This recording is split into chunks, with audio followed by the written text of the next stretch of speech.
Andrea Bergamin, presidente pro loco di Rosolina, sta ospitando questa bellissima iniziativa. Un'iniziativa che vede tutti i partecipanti dell'UMPLI.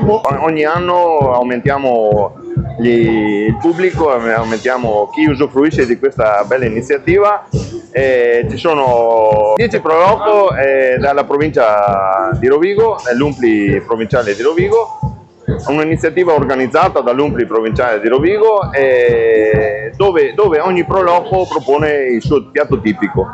In particolare Rosolina cosa propone? Allora, Rosolina propone il dolce, quindi facciamo dolce e caffè per chiudere la serata in bellezza. Posso farmi il complimento perché rispetto a tutti gli altri lidi, Rosolina è quella che fa moltissime cose. Quest'anno avete fatto una programmazione quasi tutti i giorni in tutte le due piazze, sia a San Giorgio che qua in Piazza dell'Europa. Bravi! Ti ringrazio e grazie anche all'amministrazione comunale che ci tiene a fare bella figura con i turisti e quindi ci supporta e ci sopporta e ci fa andare avanti e facciamo veramente degli bei spettacoli. E quanto è difficile fare il presidente della Pro Loco a Rosolina? Da 1 a 100, 101. Grazie Presidente. Grazie a te.